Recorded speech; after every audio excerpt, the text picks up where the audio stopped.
여러분 안녕하세요. 오경영 선생님입니다. 오늘은요 각기둥과 각부를 총 정리해 보도록 하겠습니다. 우리가 평소에 방 청소를 잘 해놔야 내가 필요한 물건을 제때 빠르게 찾을 수가 있지요. 마찬가지로 공부한 내용을 잘 정리를 해놔야 내가 문제를 풀거나 그리고 필요할 때 내가 배운 내용 중에서 필요한 것을 쏙 꺼내서 활용할 수 있는 겁니다. 자, 그러면 오늘 깔끔하게 정리를 해보도록 할게요. 자, 여기 선생님이 각기둥과 각불 쭉 정리를 해놨는데요. 비교하면서 보도록 하겠습니다. 대표적으로 삼각기둥 그리고 삼각불을 그려놨고요. 밑면의 모양에 따라서 우리 사각기둥, 오각기둥, 오각불, 육각불 이렇게 쭉쭉 나갈 수가 있어서 선생님은 땡각기둥 그리고 땡각불로 지칭을 했습니다. 자, 그림은 삼각기둥 그리고 삼각뿔이에요. 이렇게 겨냥도를 그려놨고 그리고 각기둥과 각부를 구성하는 면 그리고 면과 면이 만나는 선분 모서리 모서리와 모서리가 만나는 꼭지점. 자, 꼭지점 할 때 시옷 꼭지점입니다. 자, 그리고 이 구성 요소를 잘 알고 계시면 높이도 구할 수 있고 정계도도 쉽게 그릴 수 있었어요. 그러면 우리 면부터 살펴보도록 할게요. 자, 면은요 밑면과 옆면으로 이루어져 있습니다. 그런데 헷갈리면 안 되는 게 밑에 있다고 밑면, 옆에 있다고 옆면이 아닙니다. 각기둥이나 각불은 밀거나 이렇게 좀 비스듬하게 세우면 밑에 있을 수도 있고 아닐 수도 있고 옆에 있을 수도 있고 아닐 수도 있어요. 그래서 정확하게는 밑면은 기준이 되는 면이고요. 옆면은 밑면과 만나는 면을 옆면이라고 합니다. 아시겠죠? 자, 그러면 이 각기둥에서 밑면은 바로 여기와 여기가 될 텐데요. 그리고 이 각불에서는 이 여기가 됩니다. 네. 그러면 옆면은 이제 만나는 나머지의 면들이 될 텐데, 자, 밑면의 개수와 모양을 살펴보도록 하겠습니다. 밑면은요, 각기둥에서 항상 2개가 되고요, 각불에서는 1개가 됩니다. 모양은요, 당연히 다각형이겠죠. 네, 다각형인데요. 2개의 모양은 각기둥에서 평행이고 또 합동입니다. 포개질 수 있는 합동입니다. 그래서 각기둥, 각불의 이렇게 밑면을 공통점과 차이점을 살펴보았습니다.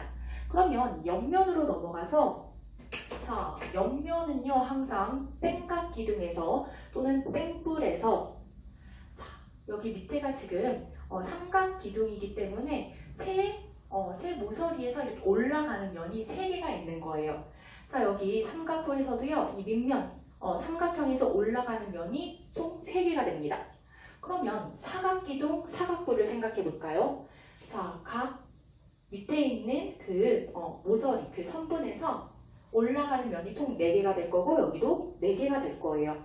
즉, 땡각기둥에서 옆면의 개수는 땡개, 땡각불에서도 옆면의 개수는 땡개가 됩니다. 밑에서 올라가는 거라고 생각을 하시면 좋을 것 같아요. 그래서 똑같이 땡개가 됩니다. 하지만 모양은 다르죠. 땡각기둥 같은 경우는 늘 사각형이었어요. 사각형. 그리고 밑면과 수직으로 만났고요.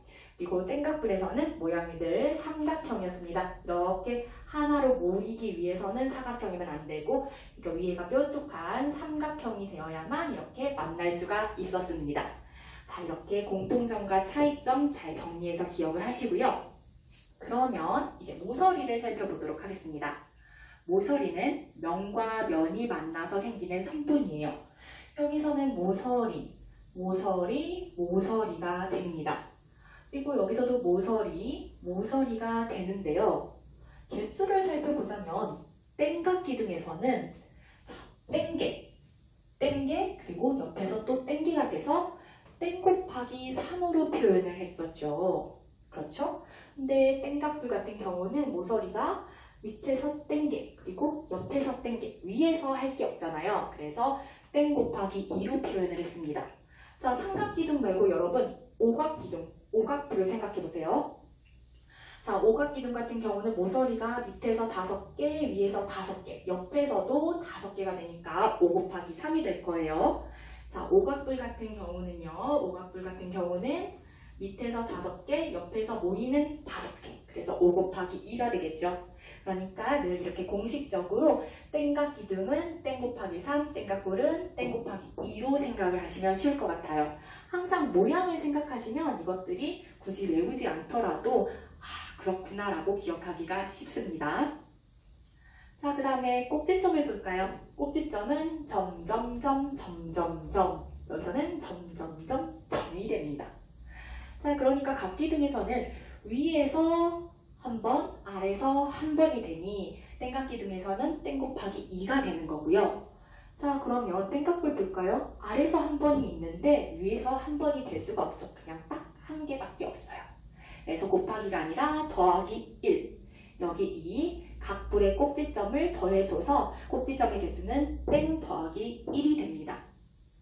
자, 이렇게 구성 요소까지 살펴보시면 이제 높이를 구할 수 있어요. 자, 이 각기둥의 높이, 각불의 높이가 어떻게 될지를 생각을 해볼게요. 자, 높이는요, 밑면과 각기둥에서는 이 밑면과 밑면 사이의 거리가 됩니다. 즉, 옆면에서 볼 때 옆면의 한 모서리라고 하면 될 것 같아요. 왜냐하면 수직으로 만나니까요. 밑면과 옆면이. 각불에서는요, 어떻게 높이를 구할 수 있을까 생각을 해보면 이 밑면과 각불의 꼭지점, 바로 위에 있는 각불의 꼭지점이 수직으로 만나는 이 높이가 됩니다. 이 옆면에 있는 이 모서리는 아니라는 거 기억을 꼭 해주세요. 자, 이렇게 살펴보셨으면요, 마지막으로 전개도까지 살펴볼게요. 전개도는요, 저기 겨냥도와는 조금 이렇게 비교해서 생각을 하시면 쉬운데요. 겨냥도는 이렇게 입체적인 모양으로 그린 거잖아요. 그렇죠? 그래서 보이는 부분은 이렇게 실선으로 그리고 보이지 않는 부분은 점선으로 그렸어요. 그렇죠? 그런데 전개도는 이제 펼친 거예요. 펼친 거, 넓적하게 펼친 거니까 입체적인 모양이 아닌 거죠. 그래서 이제 가위로 자른 부분은 이렇게 실선으로, 그리고 접은 부분, 접힌 부분은 점선으로 표현을 했습니다. 점선과 실선으로 표현했다는 건 공통점이지만 다른 점이 분명히 있어요. 그래서 전개도를 우리는 각불의 전개도를 이번에는 배우지 않았고요. 각기둥의 전개도만 배웠는데요. 자, 지금 저 선생님이 저 삼각기둥의 전개도를 2가지로 그려봤어요. 하지만 더 많이 그릴 수가 있죠. 어떤 부분을 잘랐는지에 따라서 여러 가지를 그릴 수가 있기 때문에 한 각기둥이더라도 여러 가지 모양의 전개도를 그릴 수 있다는 거 꼭 기억하셨으면 좋겠습니다. 자, 이렇게 해서 선생님이 설명할 내용은 다 설명한 것 같아요. 각기둥과 각도를 총 정리해 보았습니다. 자, 모양, 대표적인 모양들 기억하시고 밑면의 모양에 따라서 이름이 붙여진다는 거, 그리고 면, 모서리, 꼭지점, 높이, 전개도까지 잘 정리를 하시기 바랍니다. 마지막으로 조금 강조하고 싶은 부분은 개수를 잘 기억해 주시면 좋겠고, 높이가 각불에서 이 부분이 각불의 높이가 아니라 이 꼭지점, 각불의 꼭지점과 밑면이 수직으로 만나는 이 부분을 그래서 우리 삼각자가 필요했었죠?